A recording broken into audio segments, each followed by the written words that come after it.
देते को हर देत है जहां तहां से आन, ना दिया वो मांगते फिर यो साहेब सुने नहीं कान।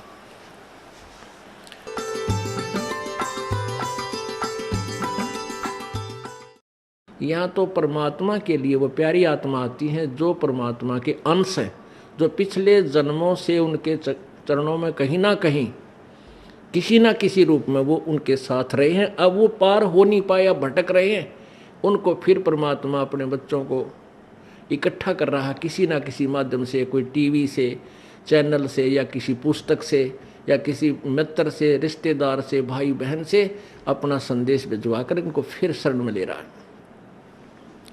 तो ऐसी प्यारी आत्मा जो परमात्मा के बच्चे यहाँ आते हैं और इनके लिए जो सेवा होती है, ये धर्म यज्ञ है।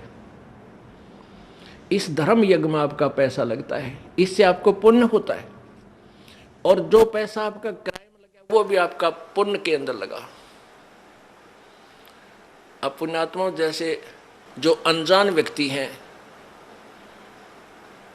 जिनको इस मार्ग का पता नहीं, वो मंगलवार को 1.25 रुपये का प्रसाद बांटनी है, वो तो वहीं तक सीमित है। हम भी ऐसे ही थे जब तक ज्ञान नहीं था। मंगलवार के दिन 1.25 रुपये का प्रसाद बांटा करते, घड़ियाँ उमंग भर जाती तो 5.25 का बांट देते, बहुत खुशी होती। तो ना तो उसने बहुत गुणा पुण्य मान लेते थे। अब परमात्मा कहते हैं, जिन हर जैसा सुमरिया भाई ताको तैसा लाभे, ओसा प्यास न भागे ही जब लग दसे नहीं आबे। कहते हैं जिसने जैसा भगवान की भक्ति सेवा दान किया उसको उतना ही लाभ मिलेगा। ओस चाटन ते प्यास नहीं बुझ सकती, वो तो गिलास पीना पड़ेगा गट गट गट जब प्यास बुझेगी। तो ये जो स्वाप का प्रसाद 100 रुपया पल्ले बांध लिया माता का हमारा नहीं हो जा, और ये छोटे मोटे जो दान हम करा करते, ये तो ओस चाटन वाली बात थी। और अब यहाँ आपने गिलास के गिलास पीने पड़ेंगे, और देगा वही परमात्मा। अब देखना खेल मालिक का भगवान क्या किया करता है। अभी तक हम परमात्मा से सुख लेने के लिए पहाड़ों पर चढ़ गए, बर्फों पर चल पड़े, मालिक वहाँ मिलेगा उस मंदिर में, हम चले गए वहाँ मिलेगा, वहाँ पहुँच गए, कोई संत मिला उसके पास जाने की चेष्टा की, लेकिन वो चीज़ नहीं मिली। अब आपको वो वस्तु मिलेगी जिसकी गुण गाया करते थे, जिसकी आपको चाह थी, तड़फ थी, और जिसके विषय में सदग्रंथ संकेत किया करते थे। भगवान ऐसा करता है, भगवान कोढ़ी को स्वस्थ कर देता है, अंधे को आंख दे सकता है, बांझ को पुत्र दे देता है, निर्धन को धनी बना दे, कंगाल को राजा बना दे, और हर तरह के सुख भगवान ही दिया करता है। तो वो परमात्मा आपको अब मिलेगा, वो ही आपको सुख मिलेंगे जो भगवान दिया करता है। क्या बताते हैं, पर्वत पर्वत में फिरा भाई कारण अपने राम, फिर राम जैसे संत मिले जिन सारे सब काम। परमात्मा की चाह में अपने संकट निवारण के लिए पर्वत पर्वत घूमा फिरा, कहीं भगवान मिल जावे, और ऐसे संत मिल गए जहाँ मेरे वो भगवान जो काम करता है और वो काम वहाँ हो गए हमारे। तो कहते राम जैसे संत मिला जिन सारे सब काम। तो पुण्यात्मा यहाँ आपको वो सुख होंगे आप सोच नहीं सकते, क्योंकि हम भगवान इतनी तो समझते हैं कि भगवान हमें सर्व सुख दे सकता है, लेकिन वो हो कहीं से नहीं रहे थे। अब आपको यहाँ से वो सुख होंगे जो आप सोच नहीं सकते कि ऐसा क्या भगवान वर्तमान में भी कर रहा है। तो ऐसे संत मिले तो हमें वो सुख हुए। परमात्मा जैसे ही संत मिले जो परमात्मा सुख देता है, तो आपको इस दास के माध्यम से कबीर भगवान परमेश्वर जी आपको वो सुख देंगे जो भगवान दिया करता है, क्योंकि वो पूर्ण परमात्मा है। जो ऐसे व्यक्ति हैं जो इस तत्व ज्ञान से परिचित नहीं है, वो क्या कहते हैं, क्या सोचते हैं कि भी तुम जाते हो, महीने में 2 बार जाते हो, महीने में 1 बार जाते हो, किराया भी लगता है, काम भी आपका, कार्य भी आप छोड़कर जाते हो, तुम क्यों अपना नुकसान कर रहे हो। पुण्यात्माओं, अब उनको तो ज्ञान नहीं इस बात का, वो तो बालक है, अनजान है। जैसे एक कोई शहर का बाबू था, शहर में ही, बड़े शहर में वो पला, वहीं जन्मा पला बड़ा हुआ, नौकरी योग्य हुआ, उसकी नौकरी, उसकी सर्विस लगी रूरल क्षेत्र में, गांव में, और वो अपनी ड्यूटी ज्वाइन करने के लिए गांव में कार्यवर्ष जा रहा था। वहां पर एक खेत में किसान हल जोत रहा था बैलों से और गेहूं बीज रहा था। अब उस शहर के बाबूजी ने तो वो गेहूं अपने घर में देखे थे और एक ठेके में, एक टैंकी में, उसमें से माँ निकाल कर देती थी, नौकरानी आटा पिसवा लाती थी और माता बना के भोजन दे देती थी। वो बाबूजी खा के और बड़ा हो गया था। उसने ये नहीं पता था ये गेहूं कैसे उत्पन्न होता है, कैसे बनता है। और जैसा भी अपना व्यवहारिक ज्ञान उसको था कि भी गेहूं की बड़ा अभाव है अपने भारत में और इसको बर्बाद नहीं करना चाहिए, बड़े संभाल के रखना चाहिए, क्योंकि वैसे माता पिता भी कहते हैं भाई अन्न को बर्बाद नहीं करना चाहिए, बड़ा ये जीवन दाता है। तो वो भी भावना उसमें थी। उसने क्या देखा कि किसान एक थैले में कणक गाल के, गेहूं डाल के और एक पाइप के द्वारा बैलों के पीछे हल पर लगे हुए उस पाइप में से और मिट्टी में वो गेहूं डाल रहा है, मिट्टी में डाल रहा है खेतों में, और कुछ गेहूं अलग रखे हैं जिनको दूसरी ट्रेन में वो उठाएगा। तो उसने देखा कि भाई ये आदमी के क्या मिट्टी में क्या डाल रहा है। उसने देखा गेहूं रखे हैं, ये गेहूं ही बीज रहा है। तो उस किसान से कि मुट्ठी से भी उसने देखा गेहूं डालता है, उसको पक्का हो गया कि ये आदमी मूर्ख है जो ऐसी बढ़िया वस्तु, खाने की वस्तु, अन्न गेहूं को और मिट्टी में डालने लग रहा, अच्छा पागल। अब उसको उस बाबूजी ने कहा उस गेहूं बीजने वाले हाली से, किसान से, कि भैया एक बार रोकना।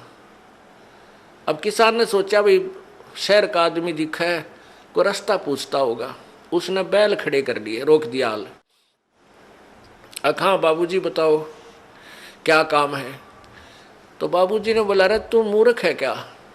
वो शहर वाला बाबू बोला अरे किसान तू पागल है क्या, इस गेहूं को बर्बाद कर रहा है, ये तो बहुत संभाल के रखने का है।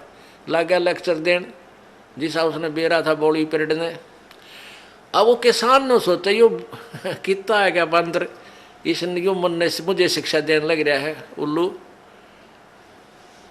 वो समझ गया कि उन्हें बोतड़ू है कह लेने दे इसने सारी। वो जब सब अपनी शिक्षा दे चुका, जब पहले उसकी मूर्खता उसको पता लगा कि भाई इसने पता ही नहीं होगा इस प्रोसीजर का, तब उस किसान ने उसको समझाया कि भगत जी बात सुन, मैं गेहूं को बर्बाद नहीं कर रहा, ये बर्बाद जो मैं करता हुआ नजर आ रहा हूं ये मुझे आबाद करेगा। ये गेहूं देख 1 एकड़ में 40 किलो डालूंगा, 40 किलोग्राम, और एक ट्रैक्टर की ट्राली भर के ले जाऊंगा, इतना इसमें धन होगा मुझे।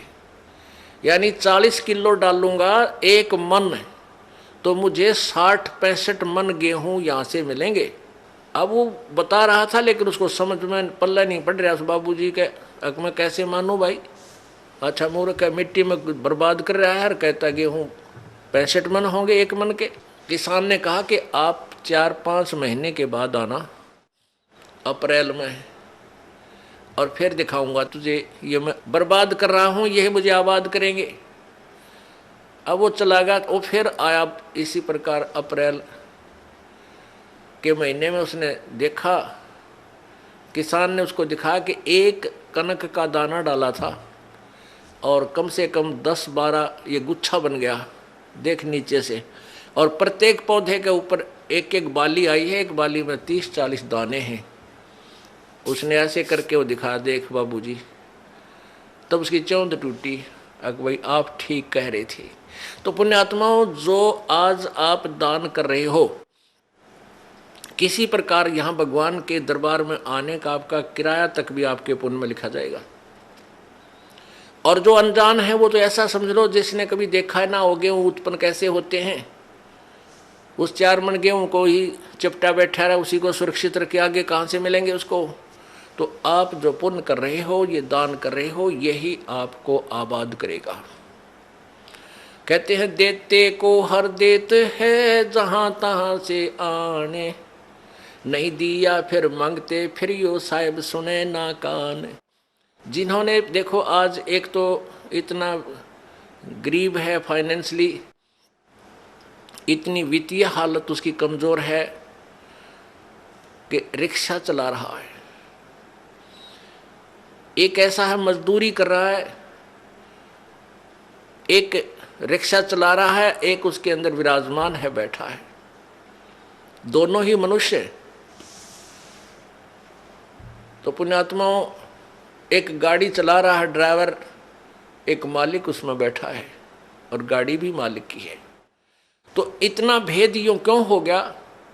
क्योंकि पिछले जन्म जन्मांतरों की जैसी भी जिनकी भक्ति शक्ति है, जितना भी जिन्होंने पुण्य किया हुआ है, वो आज आपको ज्यों का त्यों दे रखा है। जिन्होंने पीछे कोई पुण्य किया नहीं, वो आज कंगाल है और एक एक पैसे को मांगते फिर रहे हैं। अब कोई नहीं सुना है, अब देते को हर देत है। जिन्होंने दान किया उनके ठाट ठाट कर रखे हैं। छोटा सा बच्चा बिजनेस में लग जाता है और चारों तरफ से उसके पूरी प्रोग्रेस हो जाती है, विकास होता है, क्योंकि उसने पिछले जन्म में पुण्य कर रखे, वो भगवान दे ही देगा, उसमें टोटा होने ना दे उसके। तो इस प्रकार अब आप जो दान करोगे, प्रथम तो आप इस बात से परिचित हो जाओगे कि अब जो दान करोगे उसका बेनिफिट केवल अगले जन्म में लेने की चाह मत रखना। आप जो भी पुण्य करोगे या भक्ति करोगे, अपना जन्म मृत्यु का रोग कटाने के लिए ही करना। फिर रही बात आपको यहाँ की सुविधाएं, ये तो अपने आप मिलेंगी। ये भक्ति का जो बाई प्रोडक्ट है, यहाँ की सुविधा तो आपको फ्री ऑफ कॉस्ट देगा। ये भक्ति की विधि ऐसी है, ये भक्ति का वो यथार्थ वे है, पूजा का साधन है, जिससे आपको यहाँ की सुविधाएं तो अपने आप मिलेंगी, मांगने की आवश्यकता नहीं पड़ेगी आपको। जैसे गेहूं बीज दिया किसान ने, अब किसान का प्रथम उद्देश्य है कि भाई गेहूं हो, मेरा बालक मेरा परिवार भूखा ना मरे, हम जीवित रहें, अन्न को खाएं। और उसके साथ फिर भूसा और बन गया, वो तूड़ा बन गया, तूड़ा जिसको चारा बोलते हैं पशुओं का, वो तो पहले बना। उसका उद्देश्य केवल ये था कि मुझे गेहूं मिले। यहाँ भी आप देखते हो कि कई लोग ऐसे हैं पैसे वाले, इतना उनका बड़ा फार्म होते हैं, इन क्रेनों से कटवा डालते हैं गेहूं की बाली बाली निकाल लेते हैं और नीचे वो तूड़ा चारा काट कूट देते हैं, अंदर ही पड़ा रहता है। उनका उद्देश्य गेहूं बीजना ही था। और वो जो तूड़ा है, वो चारा, वो फ्री में होता है, वो अवश्य ही होगा। तो आप यहाँ संसारिक जो आपके ये कार कोठी और धन सुविधाएं आवश्यकता, ये तो तूड़ा समझो इस भक्ति का, ये चारा आपको आप पे मिलेगा। और असली धन है मोक्ष। जो बाली है वो गेहूं समझो मोक्ष है। हमारा उद्देश्य मोक्ष प्राप्ति रहना चाहिए, ना कि वो चारा ही प्राप्त करना। अगर चारा उद्देश्य रहेगा तो आप परिपक्व नहीं होने दोगे उस फसल को, गेहूं को, और कच्चे कोई पशुओं को डालकर आप भूखे मर जाओगे, कंगाल हो जाओगे। इसलिए हमने इस प्रोसीजर को पूरी तरह समझना है, और वो समझाने के लिए आपको यहाँ बुलाया जाता है। अब बताओ, हमने आपको यहाँ बुलाकर क्या क्या कराना है? कोई काम नहीं, कोई सेवा नहीं। सेवा तो हम आपको तैयार करें पावा सारी, बच्चे लग रहे हैं यहाँ, पुण्यात्मा जिनको पता लग रहा है कि ये सब अपने भाई हैं, सतलोक के वासी हैं। अब ये भूल भटक गई, यहाँ काल के जाल में फंसे हुए हैं, और इनकी जितनी हम सेवा करेंगे, ये मालिक के बच्चे हैं, परमात्मा लाभ देगा सेवा करने वालों को। और आपकी फिर यहाँ ऑपरेशन होगा मोतियाबिंद का। तुम कहाँ फंसे हुए हो, क्या करना था, यहाँ आए किस लिए थे, तुम कर क्या रहे हो? कोटि जन्म तन भर मत होगे, कुछ ना हाथ लग्या रे, कुकर शुकर खरबा बोरे, कौआ हंस बुगारे। करोड़ों जन्म हो गए तो आप जी ने यही कर्म करते हैं ना, अभी तक कुछ भी पल्ले ना पड़ा। आज कोई फैक्ट्री मालिक का मृत्यु हो जा, कल गधा बन गया, ओ तेरे की। फिर कभी मनुष्य जीवन मिला, फिर कोई पुण्य किया, फिर मनुष्य जीवन मिला, जब वो उसको फैक्ट्री मालिक बना देगा, और फिर मृत्यु। इस जन्म मृत्यु के रूपी रोग से मुक्त होने के लिए आप जी ने इस ज्ञान को समझकर इस भक्ति मार्ग को उसी उद्देश्य से ग्रहण करना चाहिए जो इसका मूल उद्देश्य है।